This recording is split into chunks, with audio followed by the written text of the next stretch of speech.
Allons-y. Alors, bonjour à tous. Merci. Alors, on a pas mal de monde. Les gens sont en train de se connecter. Donc, on va démarrer. Merci à tous pour votre présence aujourd'hui. Donc, c'est un webinaire PlanView Novéane sur le thème de la transformation agile et comment on peut aider les entreprises à gérer des portefeuilles hybrides. Alors juste avant de démarrer dans le vif du sujet, quelques petites informations sur le webinaire. Donc c'est un webinaire qui est enregistré. Donc à la fin, vous aurez accès à l'enregistrement. Vous pourrez le transférer aux personnes si vous le souhaitez. Si vous avez des questions, donc les gens sont en mute. Donc il y a un module de Q&A dans WebEx. Vous pouvez poser directement les questions via le module et on y répondra tout à fait à la fin. Et si vous avez oublié des questions, vous pouvez nous envoyer un email et on reprendra contact avec vous. À la fin de ce webinaire, il y a un petit questionnaire pour qu'on puisse avoir votre feedback. S'il vous plaît, prenez quelques minutes pour y répondre parce que ça nous permet, nous, dans notre démarche d'amélioration, d'améliorer ces webinaires et surtout de vous proposer des thèmes qui vont vous intéresser pour les prochaines fois. Voilà, très bien. Je pense qu'on peut démarrer à présent. Alors, je voulais présenter l'équipe. Donc, équipe composée de PlanView et de Novéane. Donc, je suis Fabien Ribert. Moi, je suis senior et compte exécutif chez PlanView et j'aide les clients sur ces sujets de transformation. On aura également Eric Megel qui, lui, est solution consultant. Donc, c'est lui qui va faire la présentation, la démo de PlanView. Et nous sommes accompagnés également de notre partenaire Novéane avec Marion Deferrand qui est directrice du développement et du marketing et Stéphane Ortlib, directeur des activités. Je passe la main à Marion. Je t'en prie. Bonjour à tous, merci Fabien. Et donc pendant ces 45 minutes, nous allons ensemble aborder la problématique de pilotage de portefeuille de projets hybrides. Nous commencerons par camper le décor et définir quels sont se remettre en perspective quels sont les défis en environnement incertain que nos organisations ont à affronter. Comment piloter dans ce contexte, quelles sont les recommandations, quelles sont les bonnes pratiques pour piloter vos portefeuilles de projets hybrides. Nous aborderons, et c'est vraiment le sujet principal du webinaire, comment la plateforme PlanView, aujourd'hui au travers d'une démonstration pilotée par Eric, peut vous accompagner et accompagne aujourd'hui des organisations dans ces problématiques. Alors quelques mots en premier lieu sur le cabinet Novéane. Nous sommes donc un acteur de niche, cabinet de conseil, un acteur solide financièrement et qui depuis une quinzaine d'années se focalise autour de la création de valeur pour nos clients sur des sujets de gouvernance, de pilotage d'initiatives stratégiques, de transformation, pilotage de grands programmes, de projets. Et s'agissant de notre partenariat avec PlanView, nous sommes le premier intégrateur de la solution de la plateforme PlanView en France.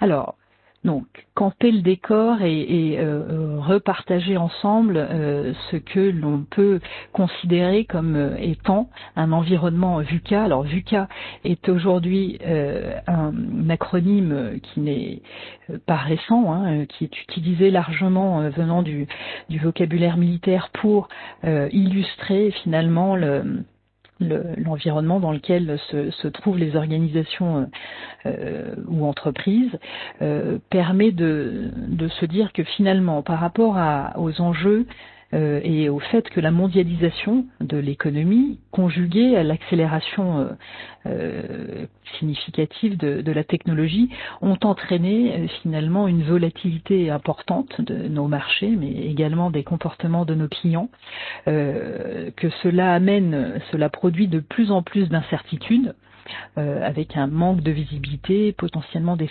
sentiments d'insécurité, et en particulier dans l'entreprise, qui devront être traités par les organisations pour aller de l'avant. Enfin, les lois et les règlements complexifient terriblement les activités de ces organisations et l'ambiguïté semble devenue une norme. Alors plus précisément, quand on reprend le thème de la volatilité, clairement nous sommes tous confrontés par des projets, des programmes, des stratégies qui sont amenés à changer régulièrement. Nos organisations doivent s'adapter en permanence à leur marché, se préparer à des réalités qui sont souvent de plus en plus globales et doivent donc s'inscrire dans des dynamiques de changement agiles et rapides. Ce sera vraiment le leitmotiv. Donc comment est-ce qu'on va vous accompagner dans ces changements? Alors s'agissant de l'incertitude, effectivement, clairement on a un manque de visibilité qui n'encourage pas toujours notre vision à long terme, qui va générer ce sentiment d'insécurité et nos organisations doivent donc à la fois se doter des moyens pour comprendre leurs enjeux, les enjeux de leurs clients ou de leurs usagers, tester, expérimenter de nouvelles offres et apprendre justement à pivoter. Pour la complexité, ce que l'on peut retenir, c'est qu'effectivement on est tous confrontés à une multiplication des sources d'informations, des données, qui peut évidemment amener à de la confusion et donc nous devons vous accompagner, vous devez vous doter des moyens pour analyser toutes ces interactions de vos écosystèmes et apprécier l'interdépendance des différents acteurs. Et puis enfin l'ambiguïté, eh bien on y est confronté également tous ensemble, la difficulté que l'on peut rencontrer dans certains projets, le mélange des responsabilités qui peut s'opérer notamment en environnement hybride, peuvent créer de l'immobilisme, conduire l'organisation à se doter de moyens pour clarifier les rôles, entretenir une démarche peut-être plus itérative, pragmatique et aller dans le sens d'inciter à une cohérence par les faits, par les données. Alors, des solutions pour vivre dans ce monde incertain, VUCA, et on va rebondir à nouveau sur l'acronyme, mais cette fois-ci on va parler de vision, U pour en anglais understandable, donc compréhensible. On va évidemment repartager le fait que mettre le client au centre de tout devient une évidence, et puis évidemment autre maître mot, l'agile. Alors ici, bon, la vision, forcément, vous le savez déjà, se doter d'une vision, d'un véritable projet d'entreprise qui soit porté par des valeurs en mesure de fédérer les individus. C'est un des éléments de réponse pour appréhender ce monde incertain, compréhensible. Mais clairement, il suffit pas de se doter d'une vision ou d'un projet d'entreprise. Il va falloir l'expliquer, expliquer cette vision très clairement et communiquer souvent. Et là, on est sur un facteur clé de succès ou un maître mot, encore une fois, pour naviguer en environnement incertain, qui est de considérer, et c'est souvent un des écueils les plus importants, que la gestion du changement est devenue une norme. Alors le client, je l'évoquais, effectivement, je pense qu'on est tous d'accord, et notamment quand on est déjà confronté à des démarches agiles au sein de nos organisations. Mettre le client et ses attentes au centre de l'attention de l'organisation, de l'attention de nos métiers et des compétences est clé. Et puis enfin l'agile, donc effectivement on doit rentrer dans des logiques où l'expérimentation, la multiplication des hypothèses, le fait d'instaurer un effort collaboratif et dans un objectif de raccourcir le time to market et les processus de décision est clé. Je laisse Stéphane poursuivre, notamment pour appréhender les différents paradigmes entre méthodes agiles et méthodes classiques. Merci Marion. Donc, bonjour à tous. Donc, comme vient d'expliquer Marion, dans ce contexte d'environnement changeant avec des incertitudes élevées, l'agile a permis de revoir la façon dont nous réalisons aujourd'hui les projets et les bénéfices ne sont plus à démontrer. Cependant, pour de nombreuses organisations, ça ne peut pas être la réponse à tout, car notamment les programmes d'envergure, eux, vont continuer à utiliser une approche qui sera beaucoup plus traditionnelle. On ne va pas, par exemple, construire une fusée ou un avion en mode agile, mais ça va être aussi le cas pour des projets qui sont beaucoup plus petits, pour lesquels l'agile ne va rien apporter.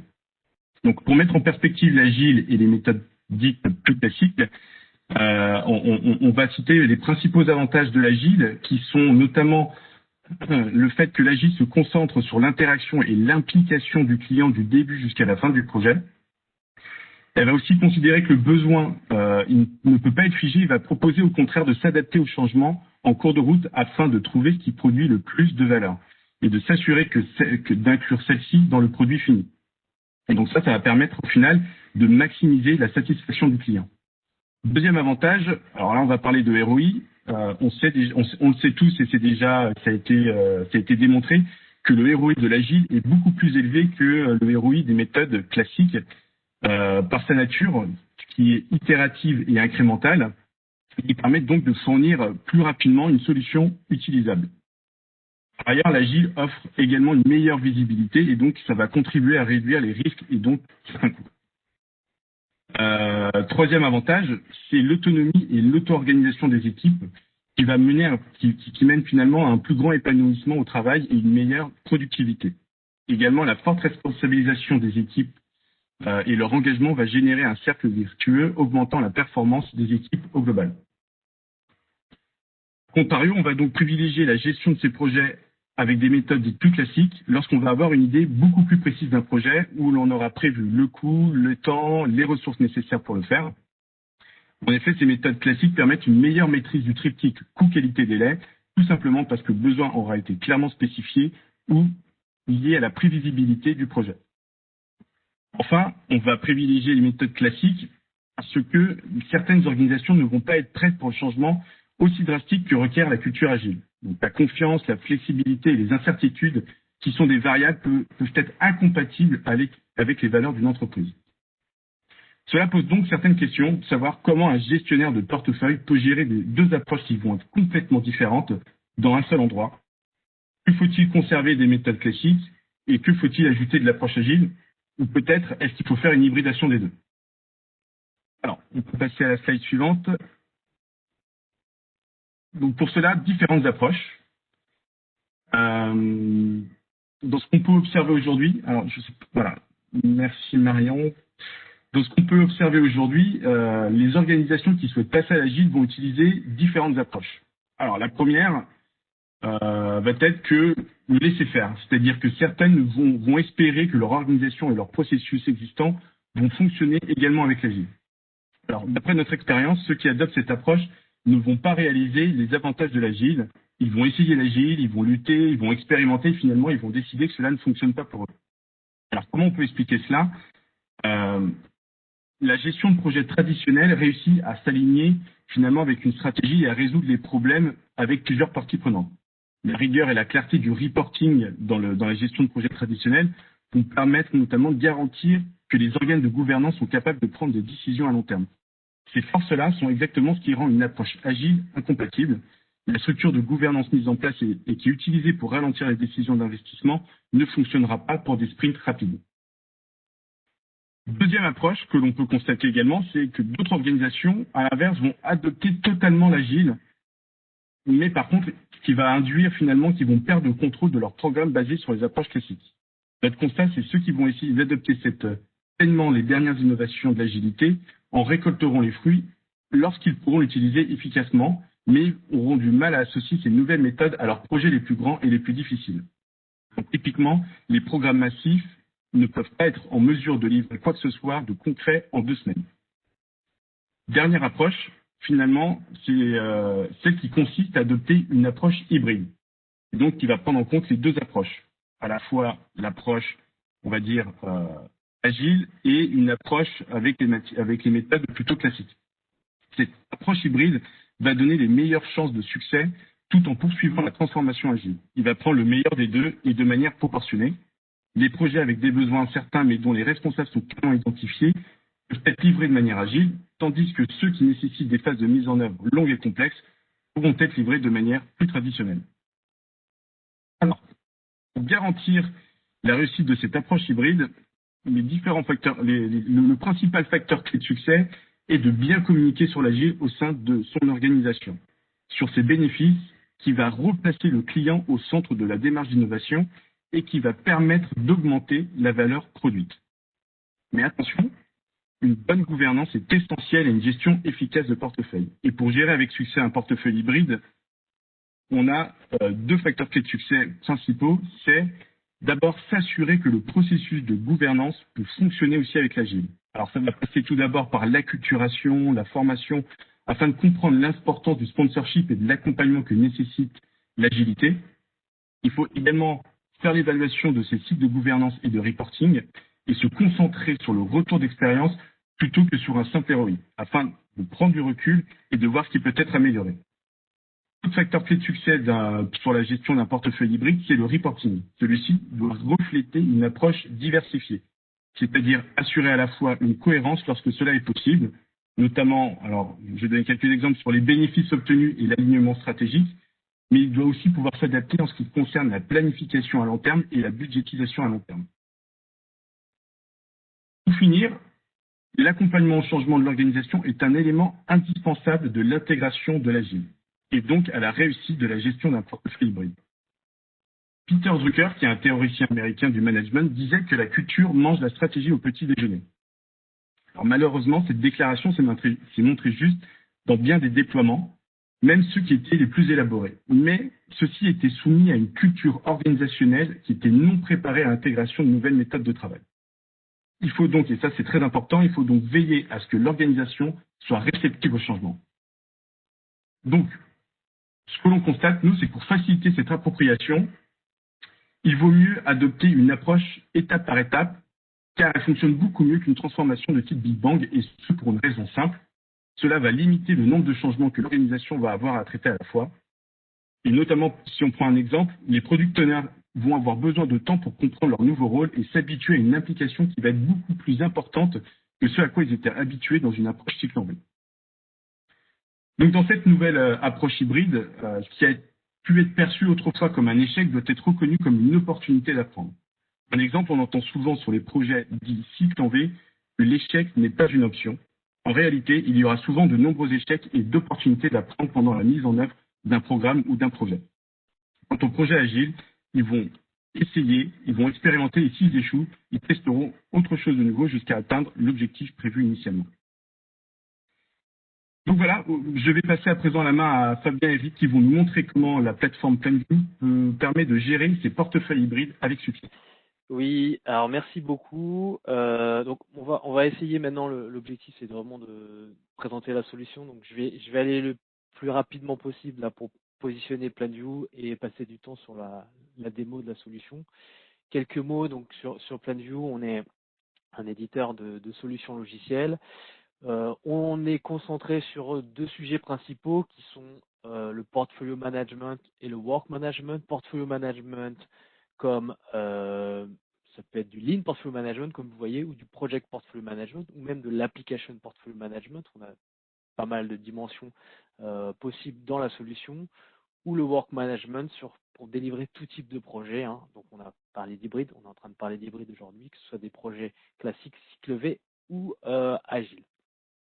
Tu peux aller au prochain slide, s'il te plaît. Donc PlanView, c'est une plateforme qui va vous aider à gérer vos projets quels qu'ils soient, mais on démarre même au niveau de l'idée, donc la collecte avec l'idéation, où on vous aide à récolter ces idées, à identifier quelles sont les meilleures, les plus pertinentes pour l'organisation, et celles qui vont devenir des projets. Et ensuite, une fois qu'elles sont projets, vous les gérez directement dans la solution PlanView. Tu peux passer. Un constat important que l'on fait déjà depuis un certain nombre d'années, c'est que dans les entreprises, vous allez avoir tout type de méthodologie, de façon de travailler. C'est le carré à gauche, que ce soit du cycle en V, du lean, du collaboratif tout simple, ou même le meilleur de tout ça qu'on va appeler itératif. Ce qui est important chez PlanView, c'est le carré bleu, c'est de faire en sorte que vous, en tant qu'organisation, tous ces projets servent à la stratégie, et que vous ayez une vision stratégique et du portefeuille de tous ces différents projets. Et c'est comme ça qu'on vous accompagne. Tu peux passer au prochain slide. Pour ça, dans la pro, vous voyez, c'est un cockpit qui va vous permettre de gérer votre ligne portfolio management, tout ce qui va être relatif au financier, aux ressources, faire des scénarios de gestion de portefeuille. Et dans la partie plus exécution, plutôt basse, PlanView vous accompagne, que vous travaillez sur des projets qu'ils soient très, je dirais, plutôt complexes, que ce soit des projets simples ou tout simplement collaboratifs où on va devoir, avec une solution, partager des documents, des discussions et un petit planning, ou le monde agile, hein, avec soit dans des contextes type d'agilité à l'échelle, comme Safe ou autre, où à un moment donné, effectivement, il faut réussir à faire travailler différentes équipes agiles entre elles, ou directement connecter vos outils préférés d'ALM au cockpit PlanView. Tu peux passer. Donc au niveau, on y arrive sur la gestion hybride, comment ça va se schématiser dans la solution PlanView, c'est comme ça, c'est-à-dire que c'est vrai que ce ne sont pas forcément le cycle V et l'agile des mondes qui ont le même vocabulaire, qui ont les mêmes cycles également, mais on essaye de les consolider sur la vision haute. Donc on parle de gestion stratégique, capacitaire ou financière, et également sur le reporting avec ce que vous allez trouver dans la solution. Et au niveau des équipes de travail, donc pour les personnes qui font leur PI planning, elles vont également utiliser la solution PlanView. Elles vont retrouver dans la solution les épiques, les différentes features qui vont contribuer à la stratégie de l'entreprise. Et pareil sur la partie cycle en V, hein, donc un peu plus classique, hein, là où vous allez plutôt travailler sur des plannings, sur des programmes, des projets, une gestion de ressources et pourquoi pas aussi une saisie de temps. Ce qui est important, c'est que tout ça est consolidé. Voilà, c'est le slide que je présentais avant, pour servir la stratégie de l'entreprise. Prochain slide. Donc ça, c'est une présentation de la plateforme PlanView qui est composée de différentes briques. Ce qu'on va vous présenter aujourd'hui, c'est la partie Spigit pour l'idéation. Ensuite, vous verrez PlanView Enterprise One, toute la partie gestion de portefeuille. Et on vous montrera comment on connecte cela avec le monde agile à travers Linkit. Également, je pense qu'on montrera un petit peu de Jira et la connexion avec Jira. Prochain slide.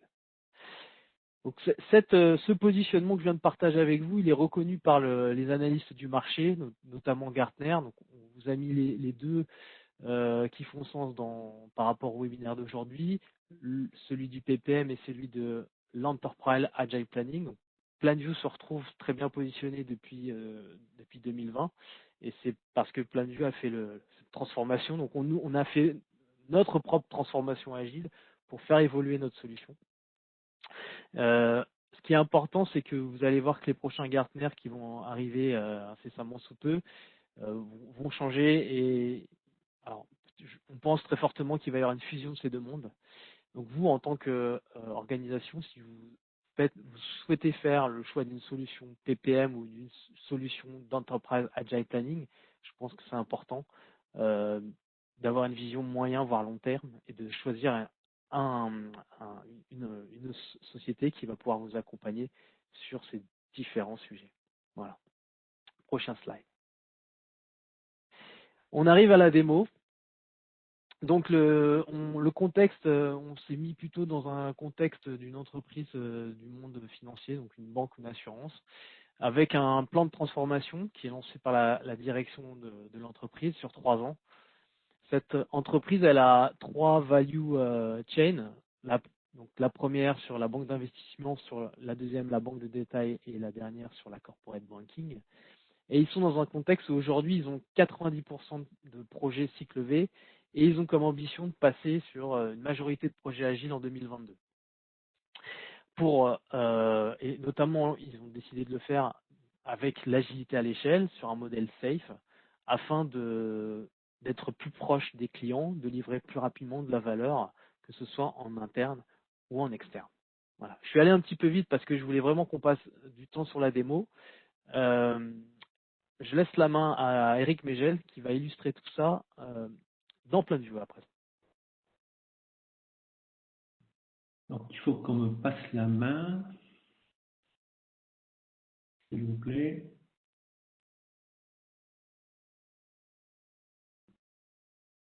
Très bien. je vais être en mesure de présenter et vous devriez voir mon écran logiquement. Est-ce le cas?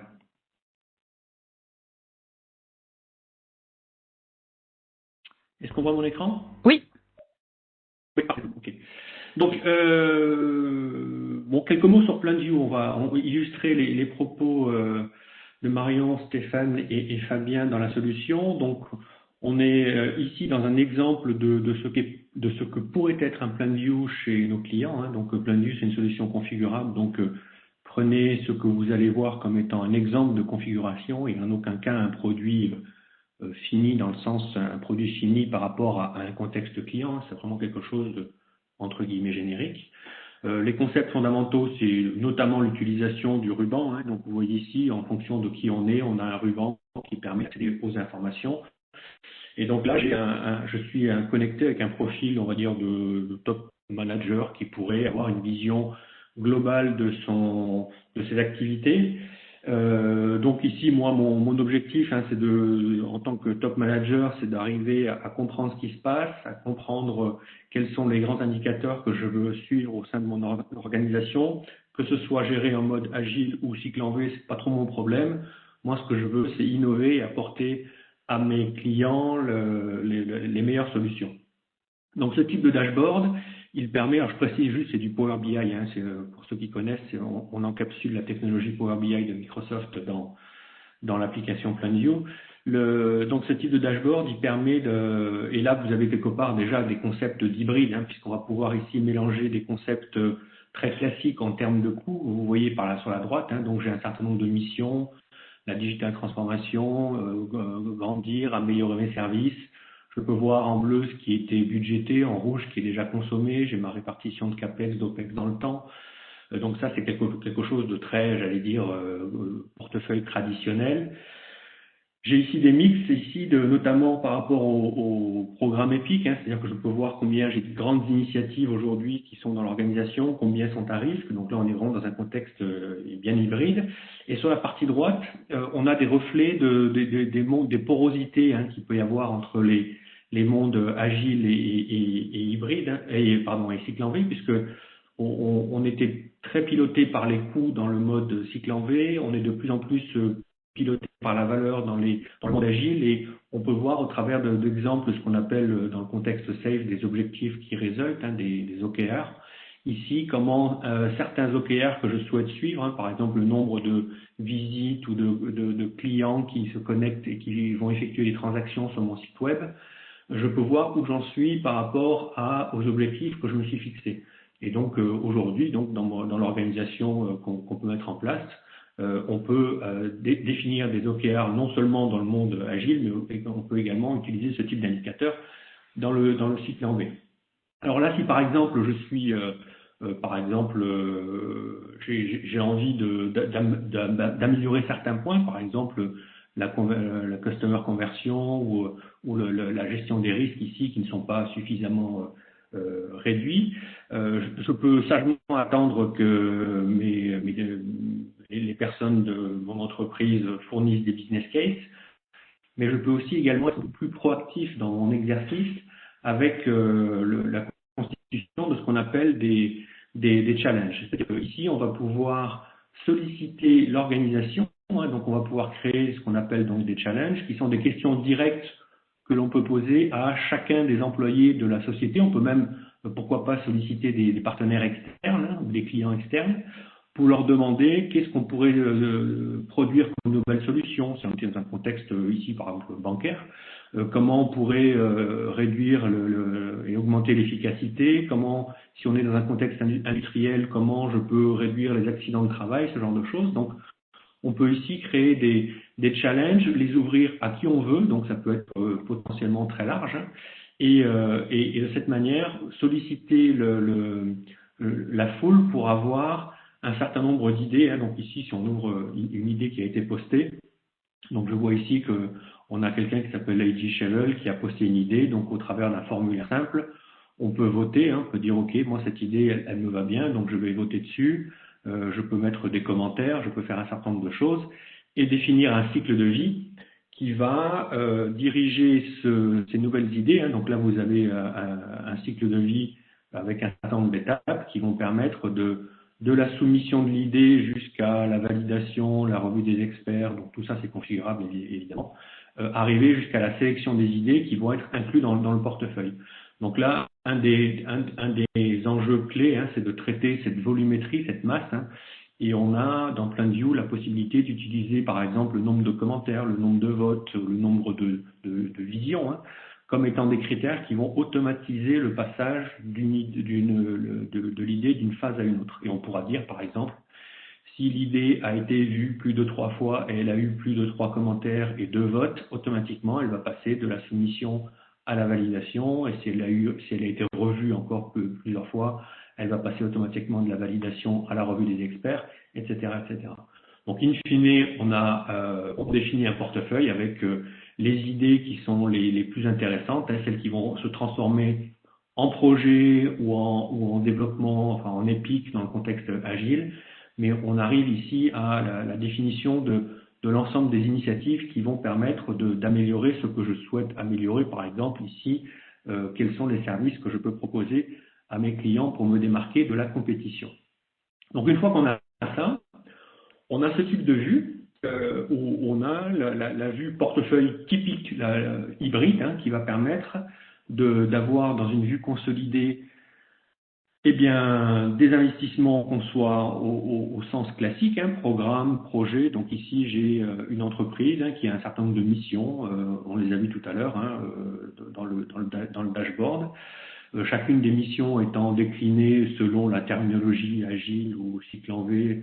On décline ça en objectifs, en stratégie, programme, ou alors en value stream, en portfolio initiative ou épique. Et sous les programmes, on a, selon que l'on est en mode cycle en V classique, on a des approches plutôt orientées projet StageGate. Hein, donc là, je suis à un clic, j'allais dire, du planning du projet. Si je veux aller zoomer sur les ressources qui participent au projet, les livrables de mon projet, je peux directement y arriver. Et ici, de la même manière, hein, j'ai donc mes différentes value streams avec mes épiques, et cette fois-ci, j'aurai plutôt du vocabulaire orienté agile, bien sûr, avec feature, enabler.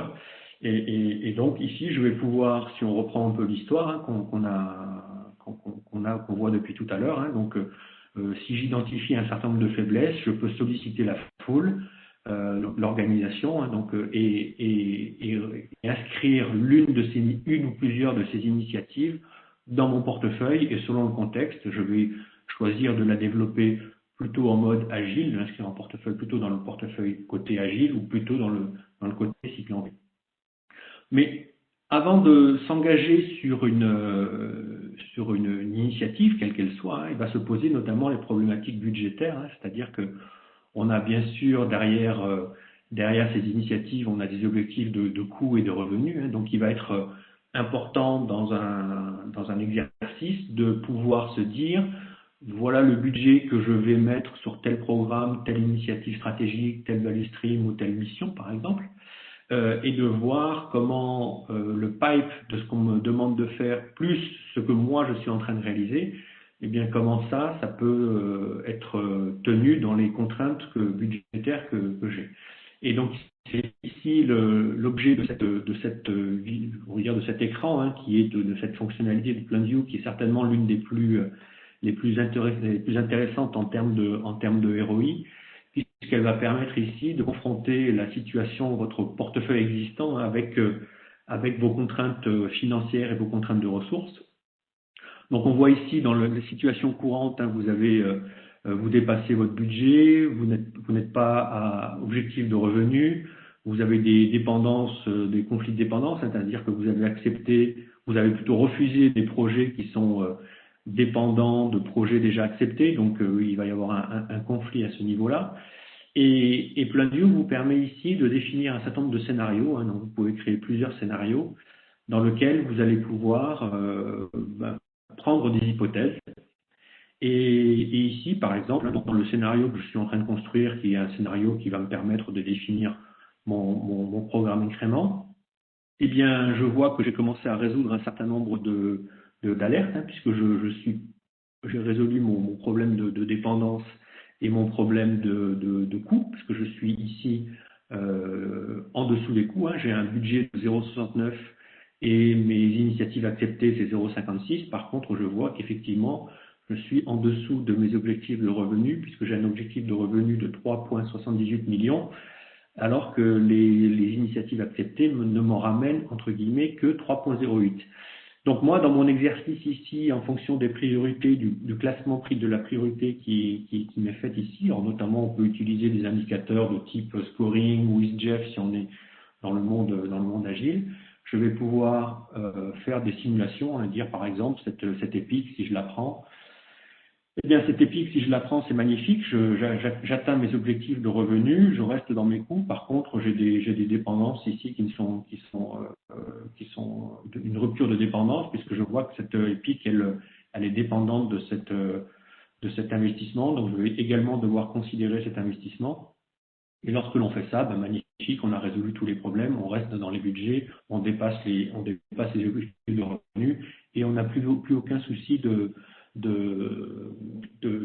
dépendance au niveau des investissements. Donc là, on peut, après comparer chacun des scénarios, on pourrait, si on est dans un exercice de cycle en V, que le projet également avoir une vision sur les ressources, mais ici, on peut comparer chacun des scénarios et se dire, en rouge, c'est mon scénario courant, en bleu, c'est ma situation initiale.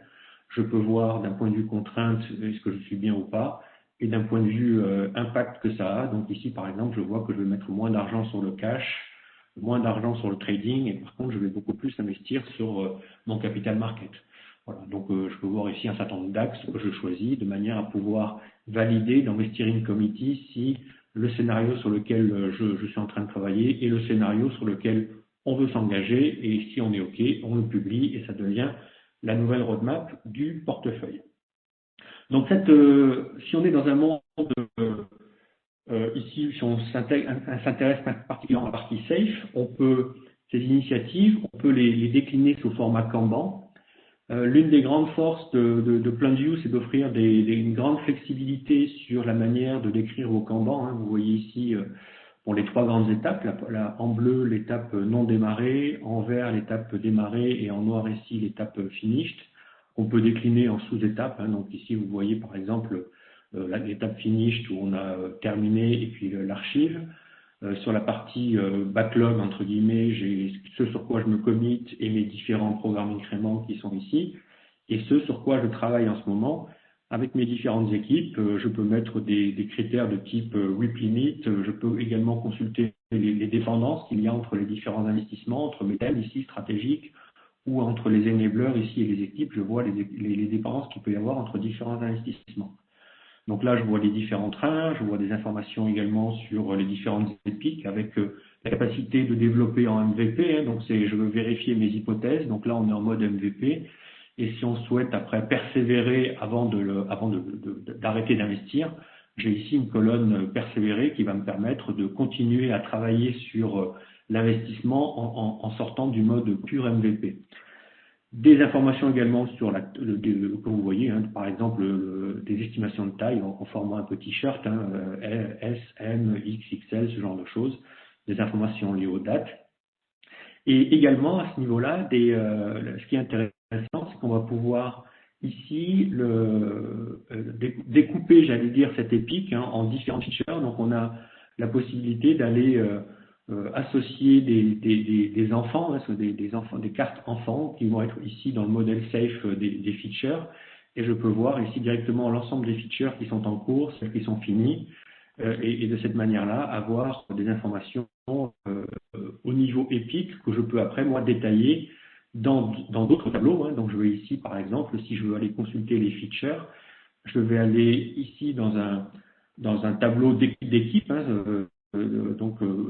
lié au programme. Je vois ici mes différentes features, et si je veux voir l'ensemble du programme, du tableau d'équipe, même logique, je vois ici les trois grandes colonnes, avec ce qui est en bleu dans le pipe, ce qui est en vert, ce qui est démarré, et donc là je commence à apporter un peu plus de contenu, de sophistication, puisqu'on va descendre peu à peu dans l'exécution proprement dite. Donc là, je vois tout ce qui est, par exemple, dans le pipe du programme, ce qui est les différentes itérations, les différentes features que j'ai ici prévues dans les différentes itérations. et ce qui est en cours de développement avec des équipes qui sont soit en Jira, soit en Azure DevOps. Donc on voit ici la capacité qu'on a dans PlanView à intégrer différentes sources d'outils d'ALM. Donc je peux développer dans Jira, je peux développer dans DevOps. C'est pas un problème, ou je peux même développer directement dans PlanView. C'est pas absolument tout ça, c'est entièrement compatible et je peux avoir des vues consolidées au niveau des différentes équipes avec tout ce que je souhaite gérer, que ce soit par exemple les risques, que ce soit des dépendances externes qui pourraient être par exemple des jalons que j'ai par rapport à des événements ou des clients. Donc je peux ici par exemple mettre des jalons externes par exemple. Et de la même manière qu'on décrivait les épiques au travers de features, on peut également décrire les features au travers de user story. Donc ici par exemple si je prends cette feature, elle a des user stories. Et je peux voir quels sont les user stories qui sont en cours, celles qui sont terminées, et je peux aller ici avoir accédé à un autre tableau de user stories qui va me permettre de décrire ces user stories au sein de cette feature.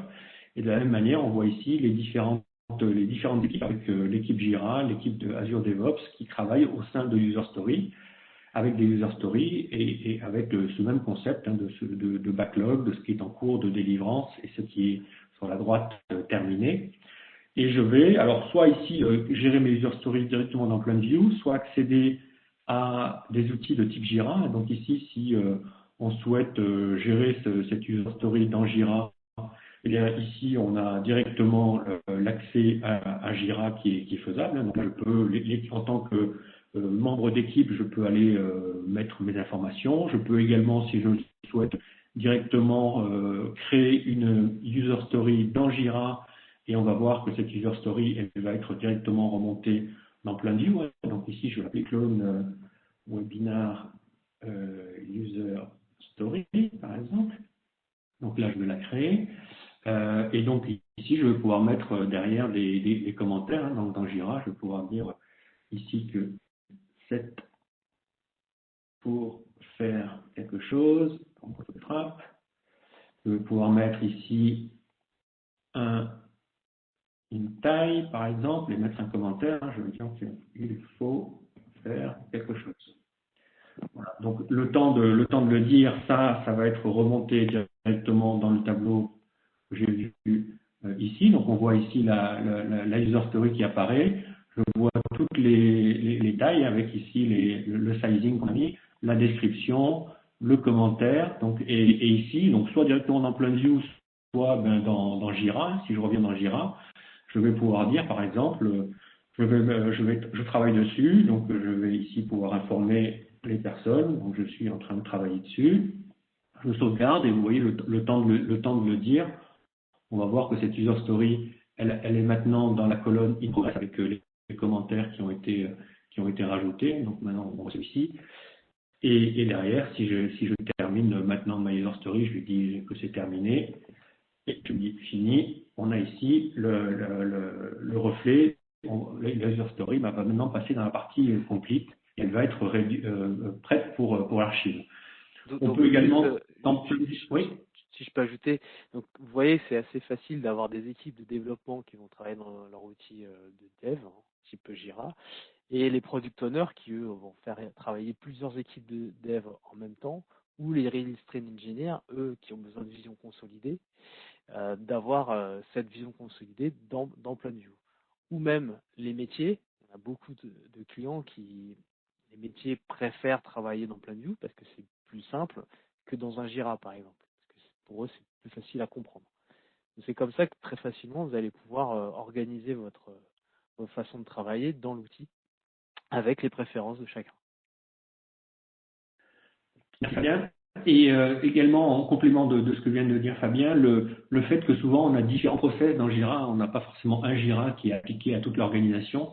Donc on voit dans cette vision PlanView qu'on propose, on peut avoir des Jira avec beaucoup d'étapes, des étapes intermédiaires, de tests, de retests, de validation, de choses comme ça.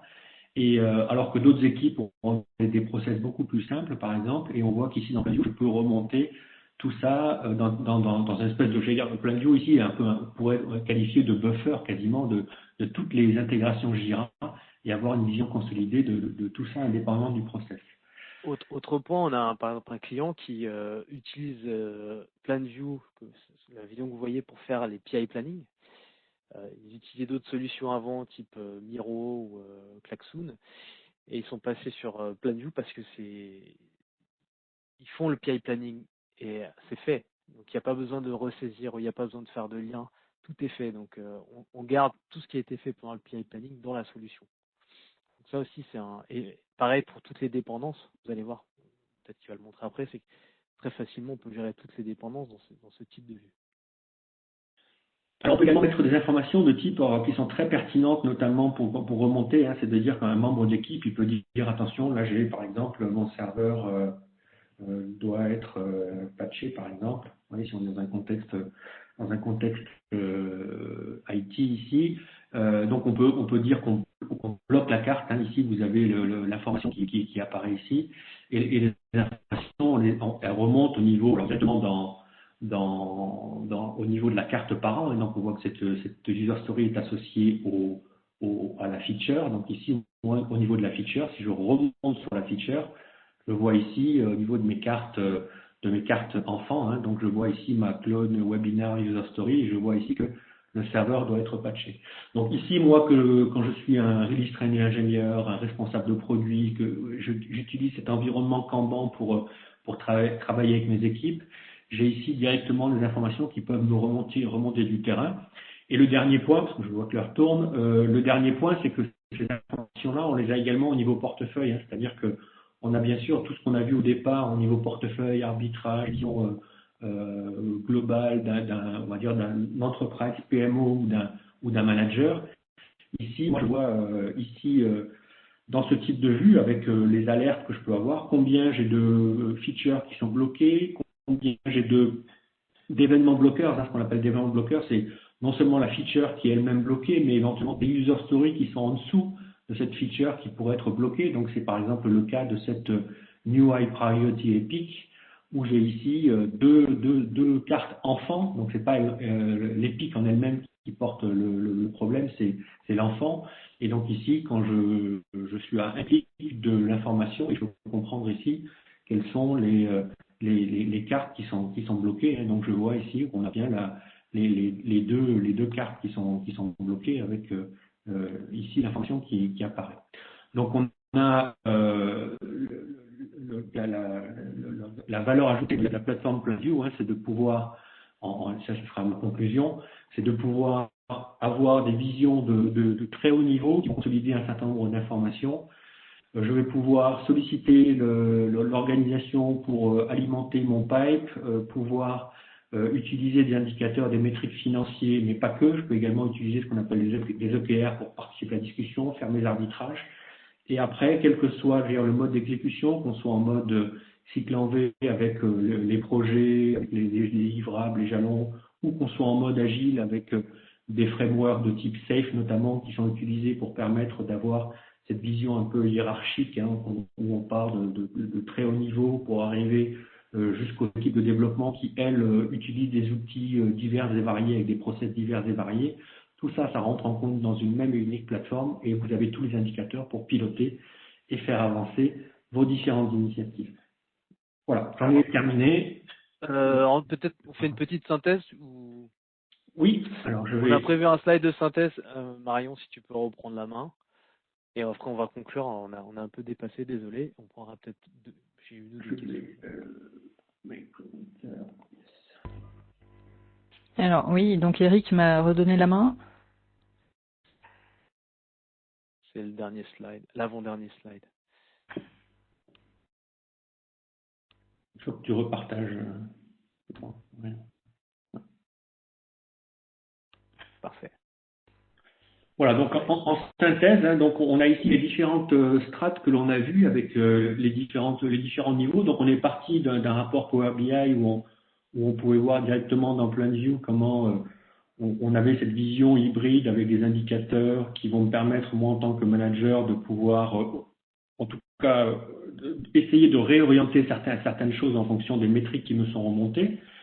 Donc on bascule après dans la phase d'ideation, donc on a ici la capacité non seulement prendre en compte des business cases classiques, hein, c'est-à-dire où on a des personnes qui travaillent, mais on peut également être plus proactif et demander à une population large.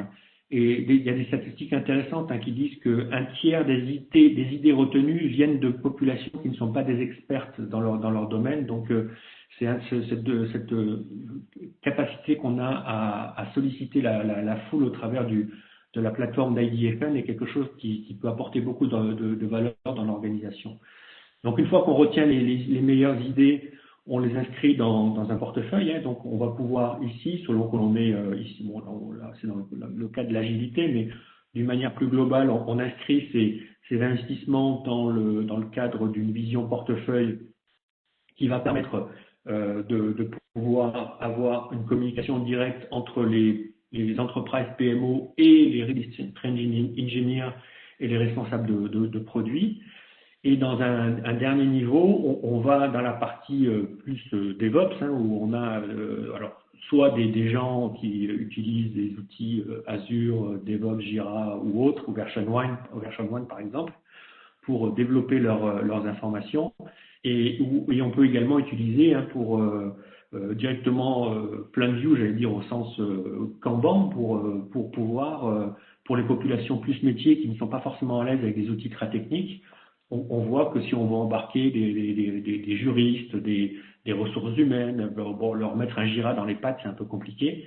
Donc on a ici toute la capacité pour pouvoir les embarquer et faire en sorte, in fine, que tout ce qui se passe d'un point de vue delivery au niveau des équipes soit remonté dans les visions portefeuille de manière à s'assurer que les décisions qui ont été prises à haut niveau sont bien des choses qu'on réalise et on réembarque quelque part toutes les populations qui sont aujourd'hui un peu désynchronisées des visions portefeuille, on les réembarque dans une vision stratégique de manière à promouvoir et à fournir un ensemble cohérent de gouvernance. Parfait.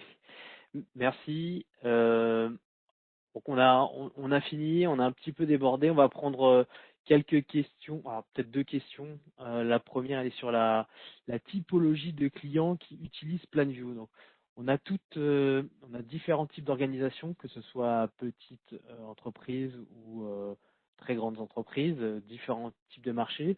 Parce que donc ce qu'on vous a présenté aujourd'hui, c'est un exemple, mais la solution PlanView se configure assez simplement et elle s'adapte à votre besoin. Donc on peut se retrouver avec des processus très simples dans PlanView, comme on peut également outiller des processus assez complexes. Donc il n'y a pas vraiment de typologie, on s'adapte au contexte client.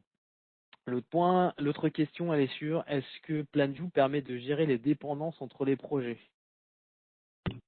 Oui, complètement. Donc, on a effectivement la capacité, qu'on soit de manière opérationnelle ou des dépendances au niveau des activités, ou des dépendances logiques, de type ce projet est redondant avec un autre, ou alors s'il faut faire l'un, je dois faire l'autre. Donc, c'est des choses effectivement qu'on gère dans la plateforme. Ok. Bon, la dernière question, elle est sur l'intégration avec des outils plutôt type ERP. Est-ce qu'on peut s'intégrer avec des outils ERP?